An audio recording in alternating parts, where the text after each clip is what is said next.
Բարև ձեզ, լրատվամիջոցների հարգելի ներկայացուցիչներ, սիրելի հայրենակիցներ, սիրելի ունկնդիրներ,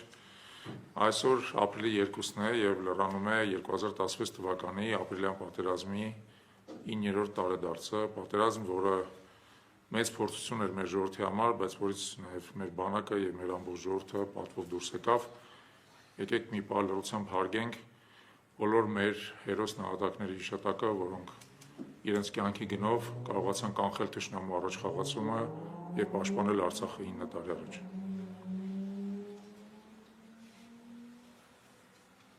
Շնորհակալություն։ Անցնենք մեր մամլոասուլիսի բուն թեմային, եթե դուք հիշում եք, տարածյուն մի քանի օր առաջ մարտի 28-ին այս ամբողջ կազմով Հայ ազգային քաղաքացիական միավորումը, Պարլամենտարիզմի զարգացման միջազգային կենտրոն և երիտասարդական հակումների դաշնություն հասարակական կազմակերպությունների հետ համատեղ ևս մամլոասուլիս տվեցինք, որտեղ մենք անդրադարձանք Գյումրի և Փարաքար համայնքներում ընթացող ընտրությունների քարոզարշավի ընթացքին և այսօր 5 օր հետո, երբ որ արդեն տեղի ունեցել քվեարկությունը, մենք ուզենայինք անդրադառնալ արդեն բոլոր այն իրադարձություններին, որոնք տեղի են ունեցել մեր նախորդ ասուլիսից հետո, որն է ավարտական հանրահավաքները, լռության օրը, քվեարկության օրը, հիմա իդեպ տեղի են ունենում նաև վերահաշվարկներ և դրանք բոլորը ընտրական գործընթացի մասին։ Հատուկ նույնիսկ ուզում եմ հիշեցնել, որ մարդկանց հաճախ թվում է, որ ընտրությունները միայն քվեարկությունն են, բայց իրականում ընտրական գործընթացը իհարկե շատ ավելի բարդ է և մենք ուզենայինք բոլոր դրվագներին անդրադառնանք։ Այսօր մեր ասուլիսին ներկա են Պարլամենտարիզմի զարգացման միջազգային կենտրոն հասարակական կազմակերպության նախագահ Գոհար Մելոյանը, երիտասարդական հակումների դաշնություն հասարակական կազմակերպության նախագահ Ատոմ Մխիթարյանը, Հայքվե վարչության անդամներ Արամ Պետրոսյանը, Սոլակ Հակոբյանը և ձեր խոնարհածառան Հայքվե միավորման համակարգող Ավետիք Չալեբյանը։ Մինչև գործընկերներից խոսք տալը, ես ինքս կուզենայի մի քանի կոնկրետ դրվագի անդրադառնալ, որոնց անձամբ ականատես եմ եղել և որոնց վրա հատուկ ցանկանում եմ ուշադրություն հրավիրել։ Ուրեմն սկսենք մարտի 28-ի օրվանից, հենց մեր նախորդ ասուլիսի օրվանից, երեկոյան այդ օրը տեղի ունեցան ավարտական հանրահավաքները քարոզարշավին մասնակցող ուժերի և Գյումրիում մասնավորապես տեղի ունեցավ եզրափակիչ հանրահավաք ի պաշտպանության իշխանության թեկնածու Սարիկ Մինասյանի։ Այդ հանրահավաքի ներկա էին բազմաթիվ քաղաքացիներ և լրագրողները և մեր դիտորդները արձանագրեցին այն փաստը, որ քաղաքացիներից շատերին այդտեղ բերել էին կոլեկտիվներով Գյումրիի մի շարք պետական հաստատություններից, ինչպիսին են օրինակ բժշկական կենտրոնները, ինչպես նաև, որը շատ տարօրինակ էր մեր համար, Շիրակի մարզի այլ բնակավայրերից մեծ խմբերով մարդկանց էին բերել, ու այդ քաղաքացիները ընդհանրապես ընտրությունների հետ որևէ անմիջական առնչություն չունեն, իրանց ներկայությունը այնտեղ նույնիսկ հասկանալի չէր և ավելին ձեզ ասեմ, երբ որ լրագրողները կամ մեր դիտորդները մոտենում են իրանք խուսափում էին խոսելուց, հաճախ շրջվում էին, ընդհանրապես չէին ցանկանում ներկայանալ, ցույց էին տալի, որ ինչ-որ իմաստով իրանք այդտեղ են գտնվում ոչ այդքան էլ իրենց կամքով։ Մենք չենք կարող միարժեք պնդել, որ իրանց նկատմամբ հարկադրանք ա եղել, որովհետև որևէ մեկը տեսախցիկի առաջ դա չի խոստովանել, բայց մյուս կողմից դատելով այդ ամբողջ պատկերից, նայած որ մարդիկ այդ հանրահավաքից արագ հեռանում էին նաև եւ այլն, մենք կարծում ենք, որ առնվազն կարելի է այդպիսի ենթադրություն անել եւ որ այդպիսի ենթադրությունը պետք է ստուգվի։ Հիշեցնենք ձեզ, որ Հայաստանի Հանրապետության քրեական օրենսգրքի 236 հոդվածը պատիժ է սահմանում, քրեական պատիժ է սահմանում քաղաքացիներին հարկադրանքով հանրահավաքի բերելու համար։ Ուստի մենք առաջարկում ենք Հայաստանի Հանրապետության դատախազությանը, որը ամբողջ այս ընտրական գործընթացի ընթացքում հատուկ ջանասիրություն էր ցուցաբերում ընտրական օրենսդրության եւ քրեական օրենսգրքի նաեւ խախտումներ արձանագրելու մասով, տվյալ դեպքում եւս ցույց տալ նմանատիպ ջանասիրություն եւ այս դրվագը հետաքննել։ Շատ քաղաքացիների դեմքեր ըստ էության ֆիքսված են տեսախցիկներում, այդ քաղաքացիներին կարելի է հրավիրել հարցաքննության, պարզել արդյոք իրենց կամքի նկատմամբ եղել է որոշակի անթույլատրելի ներգործություն, հարկադրանք եւ այլն։ որովհետև ինչպես ես արդեն ասացի, 236 հոդվածի տրամաբանությամբ քրեական օրենսգրքի դա արգելված եւ գրեորեն պատժելի արարք։ Երկրորդ դրվագը, որի մասին ես կուզենայի խոսալ, եւ քվեարկության նախորդող, այսպես կոչված լռության օրը եւ քվեարկության օրը քաղաքացիական պայմանագրի պաշտոնական էջը Facebook-ում շարունակում էր քարոզչություն անել սեփական տեխնացուի օգտին։ Այդ քարոզչության, այսպես ասած, սկրինշոթերը մենք հատուկ պահպանել ենք եւ կներկայացնենք Կենտրոնական ընտրական հանձնաժողով, դա արգելված է։ Արգելված է ընտրական օրենսդրությամբ, սակայն դա տերեր ունի։ Դրան զուգահեռ քաղաքացիական պայմանագրի մի շարք քարոզիչներ,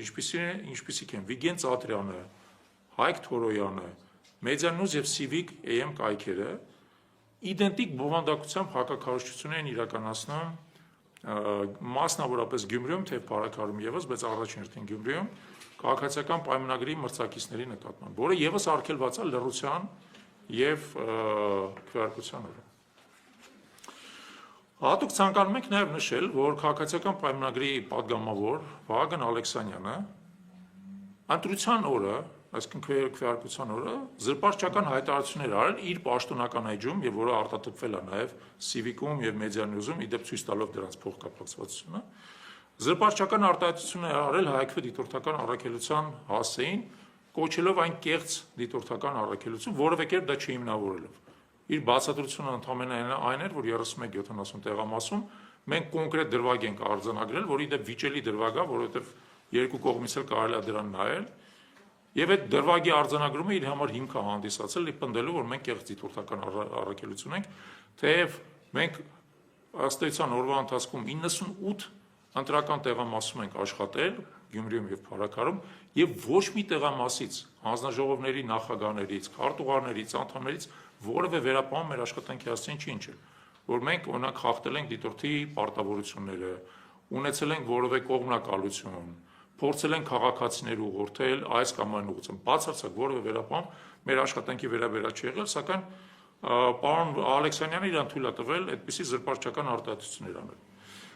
Ես հատուկ կարծում եմ, որ պարոն Ալեքսանյանը կամ պետք է ներողություն խնդրի հաշվի առնելով մասնապես իր հանրային կարգավիճակը, կամ պետք է փաստեր ներկայացնի, որ մենք որպես դիտորդական առաքելություն կեղծ էինք եւ հանդես էին գալիս տեխնացուներից ինչ-որ մեկի օգտին։ Դա բացառված է բնականաբար եւ մենք միարժեք մերժում ենք այդպիսի կանխավարկածը, բայց կամ իսկապես թող ինքը այդպիսի փաստեր ներկայացնի կամ ներողություն խնդրի զրպարտության համար։ Նշեմ նաեւ, որ նույն այդ օրը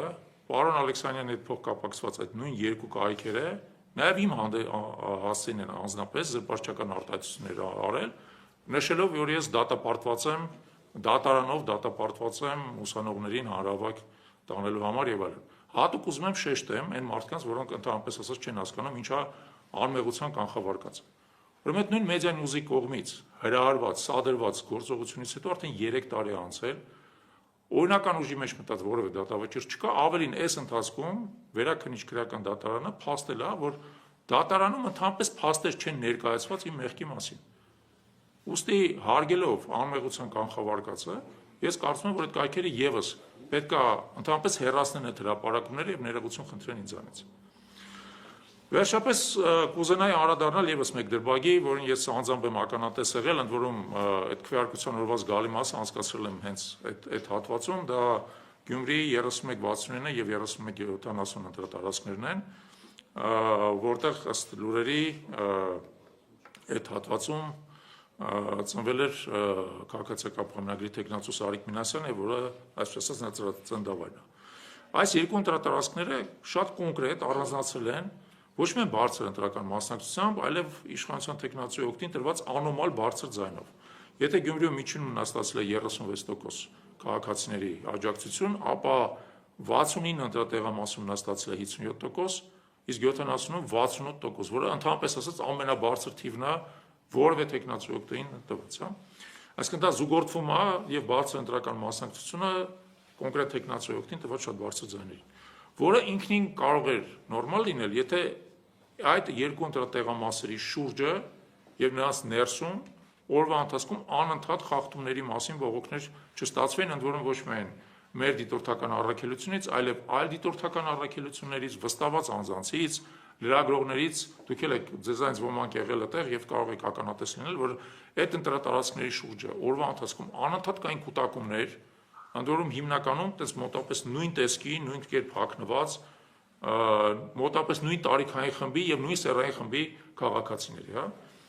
Մեկ, երկրորդը զգացվում էր, որ նրանք փորձում են ներգործել քաղաքացիների վրա, որոնք գալիս էին ընտրական տեղամաս, ավելին մենք կարողացել ենք արձանագրել այստեղ ներկա նաև Լեա Սարգսյանի աջակցությամբ այդ ընտրատեղամասերի մեջտեղում ընտրատեղամասից տարածորեն 35 մետր հեռավորության վրա գործող ապօրինի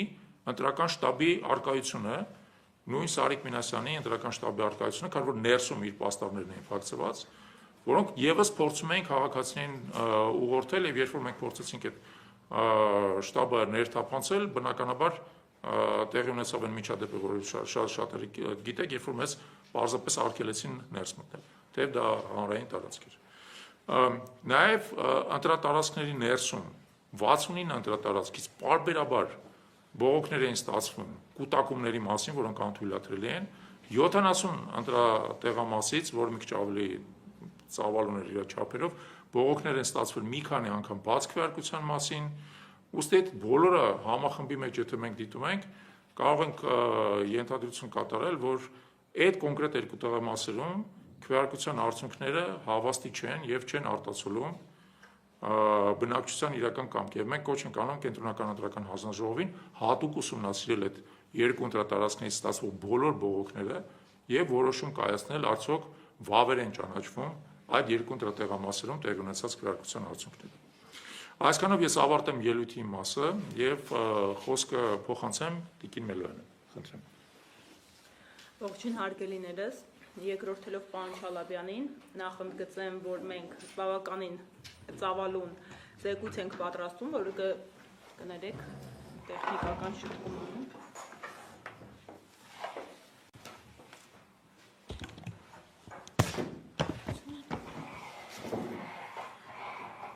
Շնորհակալ եմ։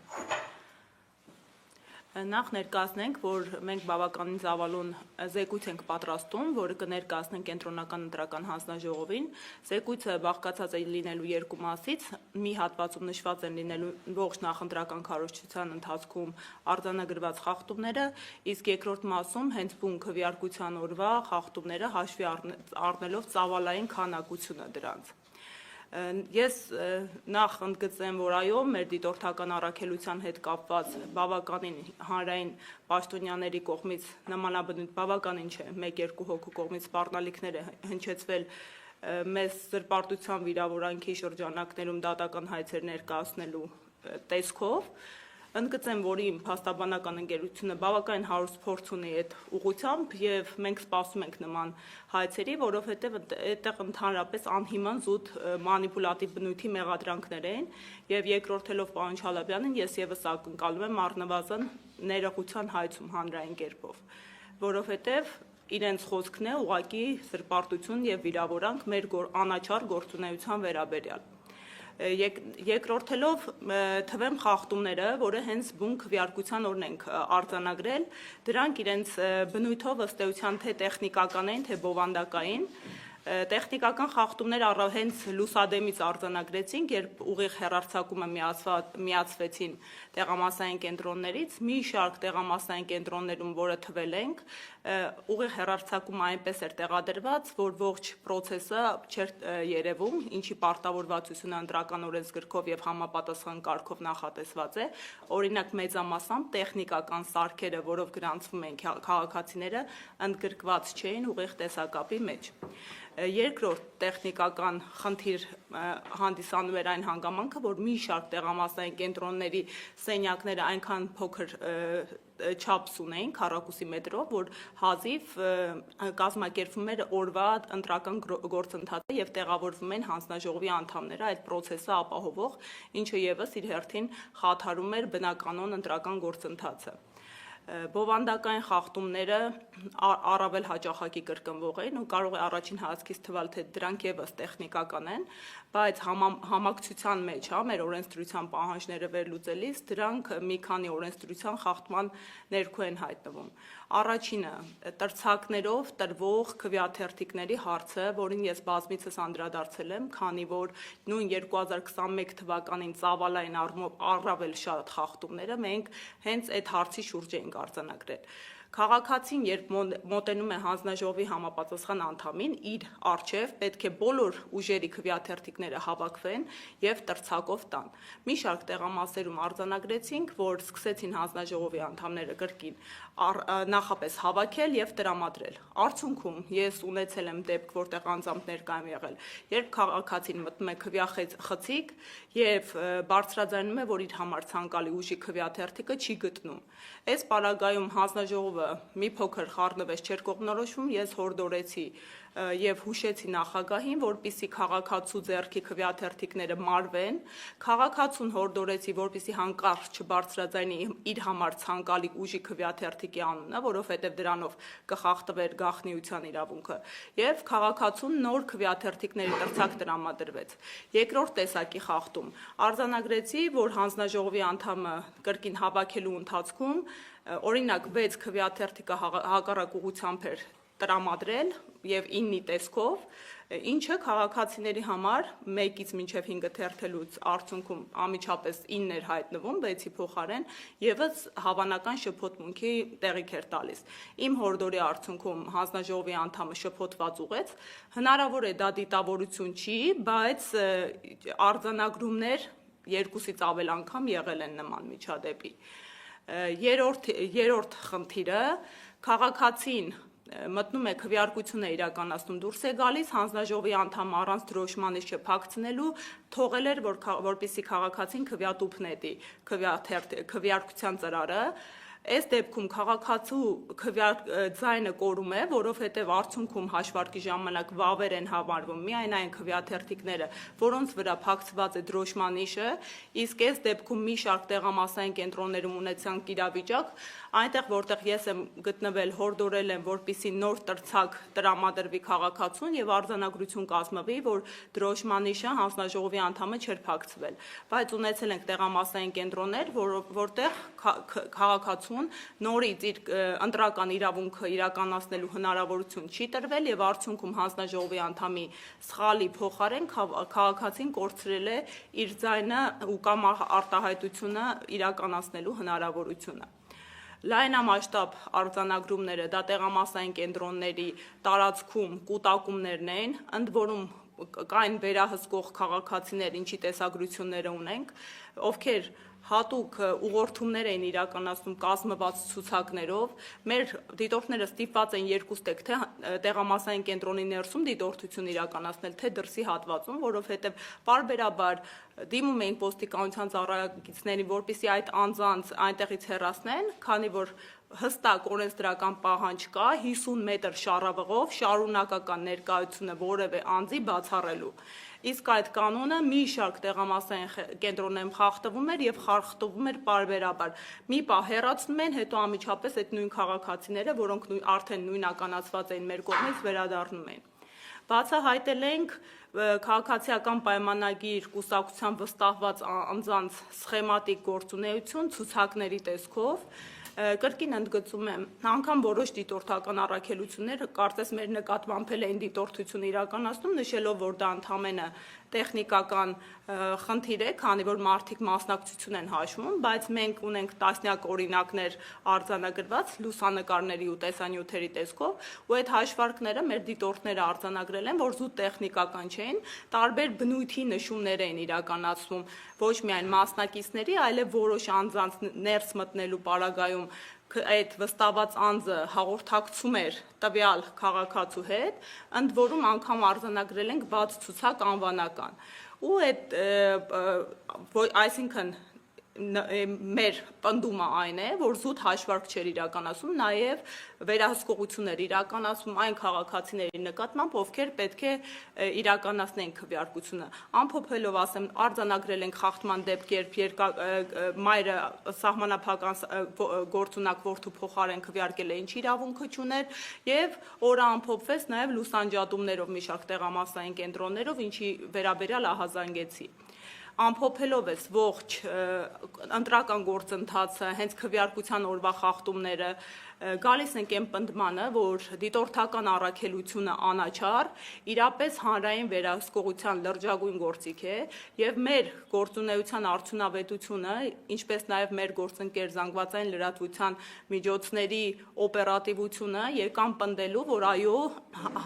միատեղ եւ համագործակցային սկզբունքներով գործունեության արդյունքում հնարավոր է կանխարգելել մի շարք խախտումները եւ ունենալ ավելի իրատեսական եւ անաչառ արդյունքներ։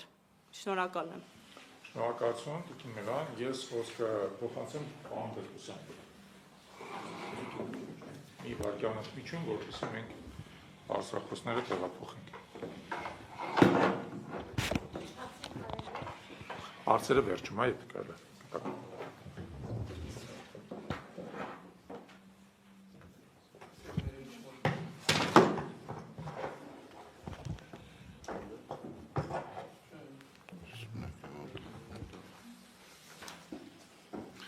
Շնորհակալություն, ուրեմն շարունակելով իմ գործընկերների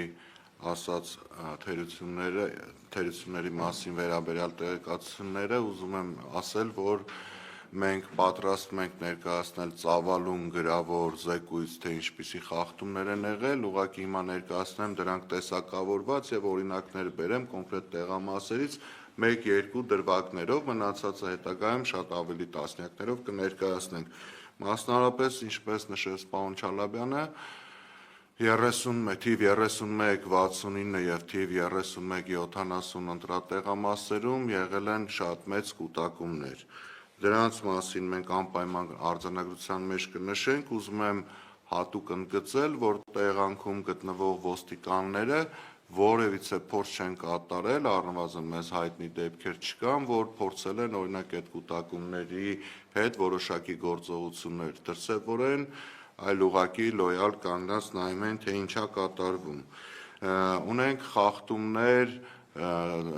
սենյակների մեծությունների հետ կապված, գիտենք օրենքը թույլ է տալիս որոշակի քանակով մարդիկ գտնվեն, ընտրողներ գտնվեն ընտրատեղամասերում, ցավոք սրտի կային ընտրատեղամասեր, որտեղ ընդամենը 2-3 քաղաքացուց ավելի ուղղակի հնարավոր չէր գտնվեին, իսկ դա եւս բերում էր կուտակումների։ Այդպիսի տեղամասեր են եղել օրինակ թիվ 3101, թիվ 3130 եւ այլն, հա։ Բազմիցս ականատես ենք եղել եւ ունենք տեսարան նկարահանված, որոնցից մի դրվագի դեպքում ես անձամբ ուղիղ եթերում հաղորդում եմ ներկայացրել բաց քվեարկությունների, որոնց տեսանկարահանված վիդեոները, ֆոտոները կան, խնդրենք, որպեսզի իրավապահ մարմինները հետևողական լինեն եւ այդպիսի դեպքերը հետագայում կանխելու համար հիմա խստագույնս պատժեն։ Ունեցել ենք դեպքեր, երբ օրինակ ինչպես ասաց Տիկին Մելոյանը, որ տրցակները նախորոք կազմվել են եւ ոչ ամբողջական։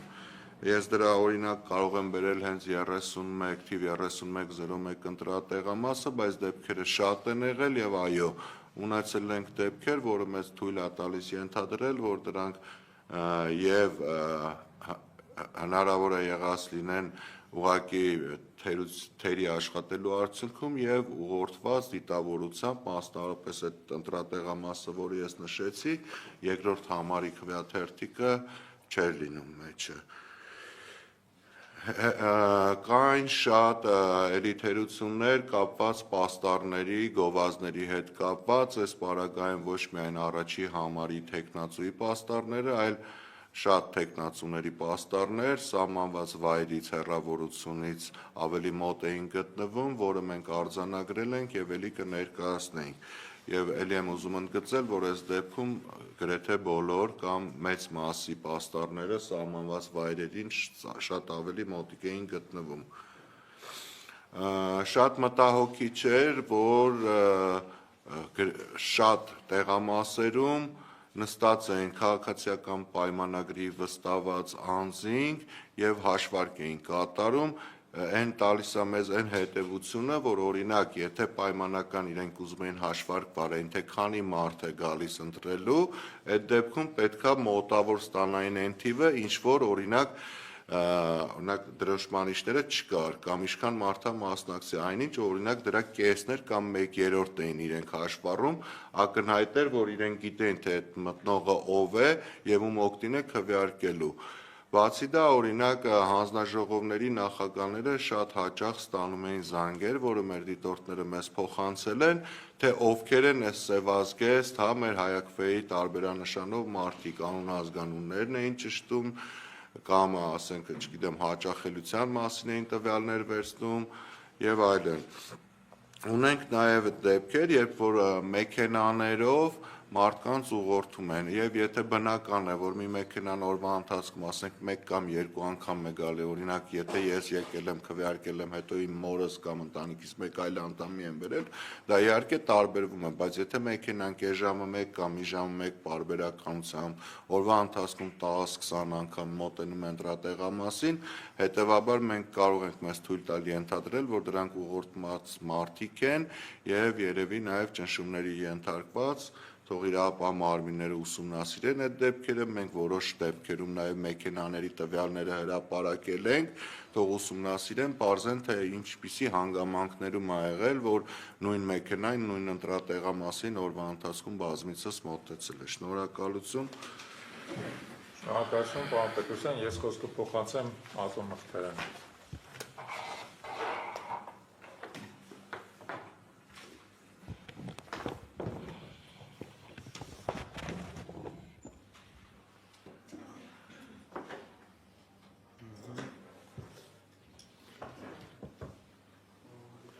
Շնորհակալություն, ես սկզբից ուզում եմ շնորհակալություն հայտնել հատկապես այն մարդկանց, որոնք ընդգրկվեցին հայաքվե դիտորդական առաքելության մեջ եւ կատարեցին ոչ միայն վերահսկող, զսպող դերակատարություն ունեցան ընտրությունների ընթացքում, այլ նաեւ կրթող եւ ուսուցանող։ Դա վերաբերում է ոչ միայն ընտրողներին, այլ նաեւ հանձնաժողովներին, որովհետեւ մենք բազմաթիվ անգամ նկատել ենք, որ հանձնաժողովները հատկապես հանձնաժողովների նախագահ քարտուղարները պատշաճ մակարդակով պատրաստված չեն եղել եւ երբեմն մեր դիտորդները նրանց օգնության կարգով ուղղություն են ցույց տվել, որպեսզի նրանք ճիշտ կատարեն ընտրական օրենսգրքի պահանջները։ Հիմա քանի որ ես անձամբ դիտորդական առաքելության ժամանակ եղել եմ Փարաքարում, կներկայացնեմ ըստ տեղամասերի, բայց յուրահատուկ են խախտումները, որոնք բնութագրական են ոչ թե տվյալ տեղամասին, չնայած օրինակները տեղամասերով է, բայց բնութագրական են տարբեր տեղամասերի համար։ 14.1 այգեք ժամանակաժամանակ նկատվել են ոստիկանական կուտակումներ։ 14.2 արևաշատ էլեկտրական հոսանքը անջատվել է ժամը 5-ի սահմաններում երեկոյան, ժամը 5:40-ից էլեկտրական հոսանքը ապահովվել է գեներատորով։ Ոստիկանության աշխատակիցները երբեմն գտնվել են տեղամասում։ 14.3 Բաղրամյան մշակույթի տուն տեղի են ունեցել բաց քվեարկության դեպքեր, որոնք անտեսվել են հանձնաժողովի նախագահի կողմից։ Գրանցվել են ընտրողների կուտակումներ, որոնք չեն վերահսկվել հանձնաժողովի կողմից։ Քաղաքացիական պայմանագրի կողմից նշանակված վստահված անձը մի քանի անգամ փորձել է հայաքվեի դիտորդի եւ այլ քաղաքական ուժերի վստահված անձանց վրա ճնշում գործադրել, նրանց ցուցումներ տալ, հնարավորինս խոչընդոտել քվեարկության գործընթացին պատշաճ հետևելու նրանց իրավունքը։ 14.4 Բաղրամյան Քաղաքացիական պայմանագրի վստահված անձը տեղամասում գտնվել է առանց բեյջ անվանակի։ Հայաքվեի դիտորդը խնդրել է ցույց տալ անձը հաստատող փաստաթուղթ, որին ի պատասխան ասվել է, որ մեքենայի մեջ է թողել, այնուհետև նա հեռացել է տեղամասից։ 14.5 Մուսալեր նկատվել են բջջային հեռախոսով քվեախցիկ մտնելու դեպքեր, լսվել են լուսանկարելու ձայներ։ Ժամը 9:40-ից 9:55-ի սահմաններում հանձնաժողովի անդամը քվեաթերթիկները տրամադրել է ոչ թե հերթականությամբ, այլ նախընտրելի համարի քվեաթերթիկը վերևում դրած։ Ժամը 12:45-ից 13-ի սահմաններում երկուսով մտել են քվեախցիկ եւ բարձրաձայն ամուսինը կարգադրել է քվեարկել կոնկրետ տեխնացուի քաղաքական ուժի օգտին։ 14.6 Մուսալեր տեղամասը շատ անհարմար է եղել քվեարկության պատշաճ կազմակերպման համար, ասենք, որ այսպիսի տեղամասեր շատ կային, հին օրինակ լքված խանութ էր այս մի տեղամասը եւ շատ փոքր, այսինքն ընդամենը 5 ընտրող եթե լինեին, արդեն ընտրական գործընթացը խաթարվում էր։ 14-7 Մերձավան մեկ քվեաթերթիկ առանց դրոշմանիշի գծվել է քվեատուփի մեջ, որ արձանագրվել է Գրանցամատյանում։ 14-8 Մերձավան էլի։ Տեղամասի մուտքի մոտ 50 մետրից պակաս հեռավորության վրա փակցված են թեկնածուների գովազդային պաստառները, որոնք ողջ օրվա ընթացքում այդպես էլ չհեռացվեցին։ Հիշեցնենք, որ դրանց հեռացումը պարտավորված է անել համայնքի ղեկավարը կամ պաշտոնակատարը։ Հանձնաժողովի անդամներից մեկը ողջ օրվա ընթացքում ակտիվ միջամտել եւ ուղղորդել է ընտրողներին։ Մի քանի անգամ ընտրողներին տրամադրել են երկուական, 1 եւ երկուական 4 համարի քվեաթերթիկներ։ Հիշենք, որ այնտեղ 4 քվեաթերթիկ պիտի տային, բայց օրինակ 2 եւ 3 համարի քվեաթերթիկները ուղղակի տրցակից բացակայել են։ Ժամը 18-ի մոտ տեղի ունեցած այդպիսի հերթական դեպքը արձանագրվել է մեր դիտորդի կողմից Գրանցամատյանը։ Արդյունքների ամփոփման ժամանակ հայտնաբերվել է, որ ինքնասոսնձվող 6 դրոշմանիշ պակաս է։ Այնուհետև դրանք հայտնաբերել են վնասված աղբարկղում։ 14-9 Նորակերտի դպրոց։ Օրվա ընթացքում նկատվել են ընտրողներին տեղամաս բերելու եւ ուղղորդելու բազմաթիվ դեպքեր։ Տեղափոխող մեքենան լուսանկարվել է մի քանի անգամ։ 14-10 Նորակերտ մշակույթի տուն։ Ժամը 18:45-ի սահմաններում ԱՄՆ դեսպանության այցելուի ներկայությամբ տեղամաս է մուտք գործել ոստիկանության աշխատակիցը, որին Հայաքվեի դիտորդի խորհրդով դուրս են հրավիրել։ Նա իրավունք չունի տեղամասում գտնվելու։ 20-30-ի սահմաններում դրոշմանիշների վերահաշվարկից պարզվել է, որ առկա է 100 հատ ավել դրոշմանիշ։ Դա արձանագրվել է եւ 3 վերահաշվարկի ժամանակ պարզվել է, որ ընտրատարածքային ընտրական հանձնաժողովից 100 դրոշմանիշ ավել էին տվել, բայց չէին արձանագրել։ Փարաքար, այստեղ ավելի շատ էին խախտումները։ Ընտրողների մեծամասնությունը չի տիրապետել քվեարկության կարգին, հերթականությանը։ Օրինակ, քվեախցիկից դուրս են եկել չօգտագործված քվեաթերթիկները ձեռքին, կտրոնը նետել են խցիկի աղբարկղի մեջ եւ այլն։ Գրանցվել են ուղղորդումների բազմաթիվ դեպքեր, հատկապես տարեցների, որոնց բերել են անընդհատ մեքենաներով։ Համայնքապետի տունը գտնվել է հենց ընտրատեղամասի դիմաց, 14-12-ի մասին է խոսքը։ Այդ միջակայքում բազմաթիվ ոստիկանական մեքենաներ, սակայն դա չի կանխել ուղղորդումները, ընդհակառակը նպաստել է դրանց։ 14-13 Փարաքար դպրոց։ Քվեախցիկները տեսանելիության տակ պահող տեսախցիկ է եղել քվեարկության սենյակում, նախապես տեղադրված ոչ թե հատուկ քվեարկության համար, որը Հայաքվեի դիտորդի պահանջով փակվել է մինչև ժամը 8-ը, այսինքն մինչև քվեարկության ավարտը։ Ավագ տարիքի ընտրողների օրվա ընթացքում անընդհատ տեղամաս են ուղեկցել նույն երիտասարդները, այսինքն անընդհատ բերել են տարել են։ Փարաքար մշակույթի եւ երիտասարդության պալատ։ Դրոշմանիշը փակցրել են ծրարն օդում պահած եւ անընդհատ խախտվել է դա։ Արդյունքների ժամը 17-ի մոտ էլի տեղամասը հոսանկազրկվել է։ Արդյունքների ամփոփման ժամանակ ներկա են եղել 2 քաղաքացի առանց անվանակի, անհայտ է եղել թե ովքեր են։ Ծրարները անորակ են եղել եւ սա էլի բնութագրական է։ Քվեաթերթիկը տեղավորելիս շատերը հենց վնասել են քվեաթերթիկները։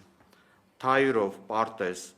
հայկական ժամանակի լրագրողը տեղամաս է ժամանել առանց անձը հաստատող փաստաթղթի։ Հանձնաժողովի նախագահին կենտրոնական ընտրական հանձնաժողովից զանգով հորդորել են թույլատրել,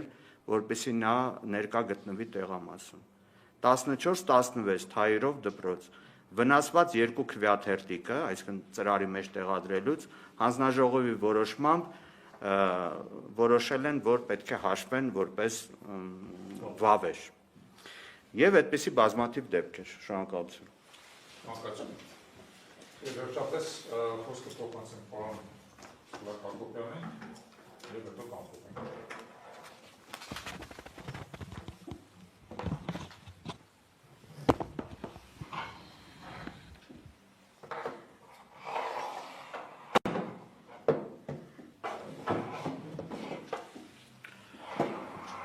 Զանգվածային լրատվության միջոցների հարգելի ներկայացուցիչներ, սիրելի քաղաքացիներ, այսօր տեսեք ամփոփում ենք մենք հայաքվե քաղաքացիական նախաձեռնության եւ հասարակական երկու կազմակերպությունների համատեղ իրականացրած դիտորդական առաքելությունը։ Իմ գործընկերները ներկայացրեցին հիմնական խումբ խախտումները, որոնք արձանագրվել է, եւ նշեմ, որ մեր առաքելությունը ամենամեծ առաքելությունն է դիտորդական, որ իրականացրեց շուրջ 200 դիտորդներով, մենք բոլոր տեղամասերում մեծ մասում երկուական դիտորդներով իրականացրեցինք մեր աշխատանքը։ Թույլ տվեք խոնի շնորհակալություն հայտնել բոլոր դիտորդներին, զանգվածային լրատվության ներկայացուցիչներին, հասարակական կազմակերպություններին եւ քաղաքացիներին, որոնք իրականում պայքարեցին, անաչառ պայքարեցին քաղաքացու ընտրական իրավունքը կյանքի կոչելու համար։ Եվ վերջ-վերջո պատրվեց նաև իշխանությունների ժողովրդավար լինելու դիմակը սրանով, որտեղ մենք հասկացանք, որ մեծ խնդիրներ ունենք ընտրական գործընթացներում։ Եվ քանի որ այս ամեն ինչը մեզ թույլ է տալիս նաև հասկանալ, եւ նաև պարոն Չալաբյանն նշեց, որ սա մեզ տվեց հերթական այն համոզմունքը, որ այո, ընտրությունների միջոցով հնարավոր է պայքարել այս իշխանությունների դեմ, ընտրությունների միջոցով հնարավոր է հասնել քաղաքացու ձայնին ժողովրդավարության ամրապնդմանը, այդ նպատակով նշեմ, որ մենք շարունակելու ենք մեր սկսած առաքելությունը եւ ավելի մեծ տեմպերով, եթե այս պահին ունենք 400 դիտորդներ պատրաստված, 400 քաղաքացիներ պատրաստված, որոնք պատրաստ են դիտորդական աշխատանք իրականացնել, մենք փորձել ենք մինչև հաջորդ համապետական ընտրություններ այդ թիվը հնարավորինս տասնապատկել։ Տասնապատկել ինչու, որպեսզի կարողանանք բոլոր Հայաստանի ընտրատեղամասերում ունենանք երկուական ներկայացուցիչներ ու կարողանանք նույն էլ ավելի բարձր արդյունավետությամբ ապահովել քաղաքացու ձայնը, ապահովել ժողովրդավարության ամրապնդումը եւ վերջ-վերջում մեր երկրում այո իրական ժողովրդավարության հաստատմանը։ Շնորհակալություն, եթե կան հարցեր կպատասխանեմ։ Եթե հարցեր կան, խնդրեմ, հարց տալուց ասեք, ոնց է կարողանում տալու պատասխանը, հա։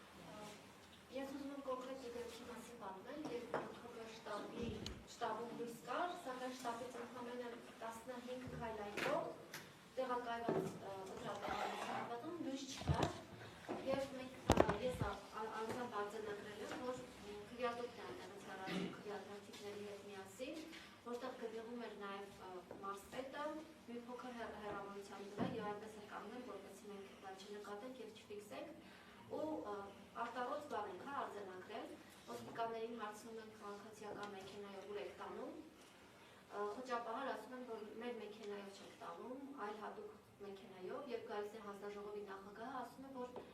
տաքսի է կանչել։ Այսինքն առնվազն տարբեր հայտարարություններ են հնչել ու մեզ համար ակնհայտ չի եղել, թե ուր է տարվում քվեաթերթիկները եւ քվեատոփը։ Հարցից նաեւ ինչու լույս չկար հաշվարկի ժամանակ, ինչ կարող էին անել այդ ժամանակահատվածում, եւ իշխանական ամբողջ ապարատը այն հատվական պաշտոնյաները, ովքեր կես մեկ անգամ գտնվել էին Գյումրիում կամ գոնե մի 10 օրով պաշտոնավարել էին Շիրակի մարզում, գտնվում էին այնտեղ, այդ թվում նաև Լոռու մարզպետը, որը նախկինում եղել էր Շիրակի ոստիկանապետը։ Ինչով էր սա պայմանավորված եւ իրենք ինչպես կարող էին ազդել ընտրողների վրա։ Տիկին Սարգսյան, ենթադրում եմ, որ դուք էլ սեղանի այս կողմը պետք է լինեիք ու ասուլիսին մասնակցեիք, բայց խոսքը փոխանցեմ Տիկին Մելյանին։ Տեսեք, ես ինքս Գյումրիում գտնվել եմ այնպիսի տեղամասային կենտրոնում, որտեղ եւս լուսանջատում տեղի ունեցավ։ Բարեբախտաբար մենք ավարտել ենք հենց վերջին գումարումը կատարեցին քվեաթերթիկների,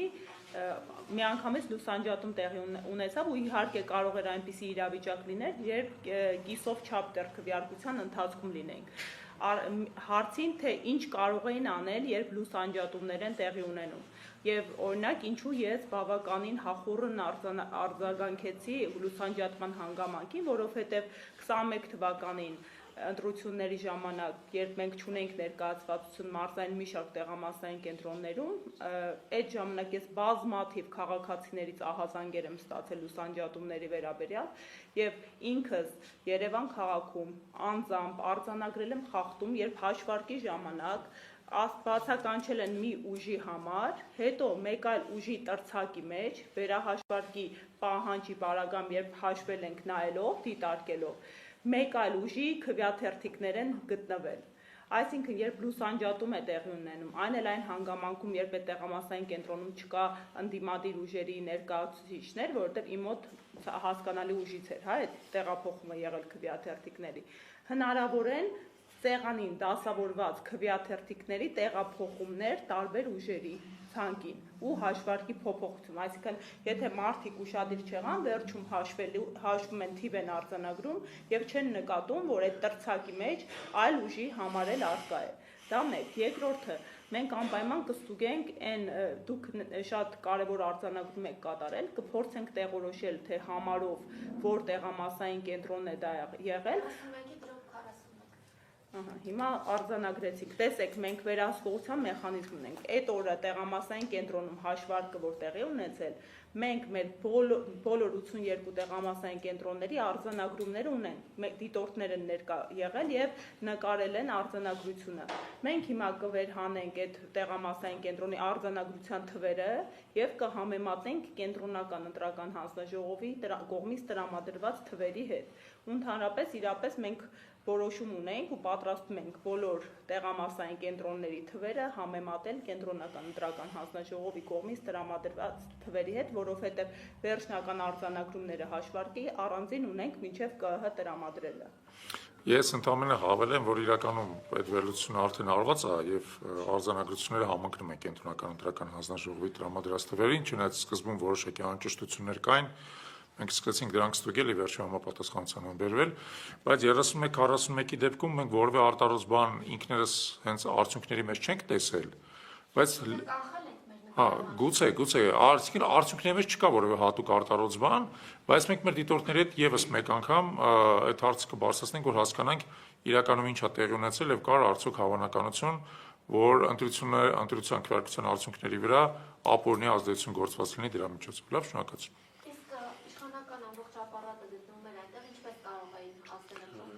Նախ ասեմ ձեզ հետևյալը, որ հաշվարկի ժամանակ այնտեղ իրավունք ունեն գտնվելու դիտորդները, վստահված անձիկ, լրագրողները, ինչպես նաև ընտրություններին մասնակցող կուսակցությունների եւ դաշինքների տեխնացուները, բայց մեկական անձ, ոչ ավել։ Հիմա եթե դրանց օրինակ քաղաքացիական պայմանագրից մեկ անձ այնտեղ գտնվում էր, ցուցակում տեղ գտած, դա օրինական է։ Բայց եթե մեկից ավել անձիկ են գտնվում, դա ընդհանրապես ասած ապօրինի է, եւ եթե դա դուք արձանագրել եք, պետք է հստակ ֆիքսել։ Իսկապես հանձնաժողովի նախագահի պարտականությունները նրանց դուրս հրավիրել։ Ես նկատի ունեմ, որ Գյումրիում էին, հա, գտնվում պատգամավորները, նախարարները։ Չէ, այն որ իրանք Գյումրիում էին գտնվում, կներեք, էլի մեր երկրում տեղաշարժի ազատություն կա, մենք չենք կարող որևէ կերպ դրան խոչընդոտել, մենք էլ ենք Գյումրիում գտնվում, իրանք էլ են Գյումրիում գտնվում, բայց կոնկրետ տեղամասի տարածքում, կոնկրետ ընտրական ցուցակից մեկ տեխնացուից ավել իրավունք չունի գտնվել հաշվարկի ժամանակ, իսկ քվեարկության ժամանակ ընդհանրապես ոչ մեկ չպետք է գտնվի։ Ոչ թե 41-ի, 44-ի, լավ, Տիկին Սարգսյան, կստուգենք, հա, որովհետև նույնիսկ եմ ասում, կոնկրետ տեղամասում մենք արդյունքների մեջ որևէ արտարոց բան չենք նկատել։ Բայց Թալինի քաղաքապետը վստահված անձ է։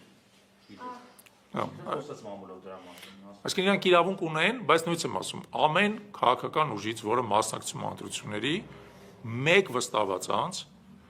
եւ արդեն հաշվարկի ժամանակ մեկ տեխնացու։ Ոչ ավել, եթե ավել անձիկ են գտնվել, դա օրենքի խախտում է։ Իսկ երբ ողջ հանձնաժողովի անդամներն էին իշխանական։ Ուրեմն հանձնաժողովների անդամները նորից ձեզ տեղել ասեմ հետեւյալն է։ Բոլոր հանձնաժողովներում, առանց բացառության, կան 8 անդամ, որոնցից երկուական քաղաքացիական պայմանագրից, Հայաստան դաշինքից, պատիվ ունեմ դաշինքից, եւ եւս երկուսը նշանակված են ընտրատարածքային հանձնաժողովի կողմից, իրանք պետք է ըստեյության լինեն քաղաքականապես չեզոք, բայց շատ հաճախ ներկայացնում են իշխող ուժը, որը շատ դժվար է վերստուգել։ Չի կարող հանձնաժողովը ամբողջապես լինի մեկ ուժից։ Դա ուղղակի բացառվում է։ Եթե դուք կարծում եք, որ այդպես է եղել, դա նշանակում է, որ Հայաստան դաշինքը եւ պատիվ ունեմ դաշինքը տվյալ դեպքում ներկայացրել են քաղաքացիներ իրենց անունից, որոնք այլ քաղաքական ուժի անդամ են, ես դա չեմ ուզում բացառեմ, բայց դրանում խիստ կկասկածեի։ Եթե կարելի է երկրորդեմ էլ, տեսեք, ես անձամբ 82 հանձնաժողովների կազմերը ուսումնասիրել եմ ու իրապես այդ համամասնությունը 82 տեղում էլ պահպանված է եղել, ըստ տարբեր ուժերի քվոտաների է ներկայացվածություն եղել, բայց նաև ես չբարձրաձայնեցի, ունենք արձանագրած խախտում, երբ վստահված անձը բաց քարոզչություն է անում ու մարդկանց ուղեկցում է ու կոնկրետ ասում է մտի այս ուժի օգտին քվեարկի,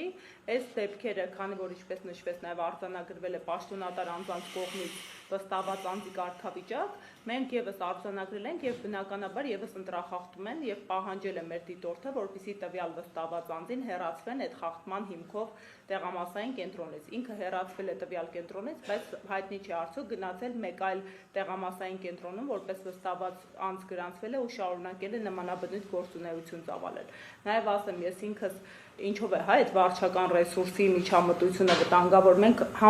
ինչպես ասի պետք է համակցված վերլուծենք արդյունքում այս խախտումները։ Վտանգավոր է, որ մարդկանց ուղղորդման հատուկ մեխանիզմներ են, ինչպես հասկացանք, մշակված նույն խնդրահարույց տեղամասային կենտրոններից մեկում 31/70-ում ես հայտնաբերեցի, որ տեղամասային կենտրոնի զուգահեռ նույն շենքի մեջ դռնում գտնվում են ոստիկանության ծառայակիցներ, քաղաքացիական հագուստով քաղաքացիների հետ միասին, ինչը եւս հնարավոր վերահսկողական վարչական ռեսուրսի ու ճնշման մեխանիզմ է քաղաքացիների նկատմամբ։ Բնականաբար այդ ամենաանթույլատրելի է եւ ոչ միայն 50 մետր շարաբիղն է խախտում, այլև քրեական օրենսգրքի շրջանակների մեջ տեղավորվում, որովհետեւ ուղղակիորեն իրենց ազդեցությամբ, ներկայությամբ, ուղղորդմամբ փորձել են մարդու ազատ կամ արտահայտության վրա եւ ազատ ընտրական իրավունքի իրացման վրա որոշակի ուղղորդող գործունեություն ծավալել։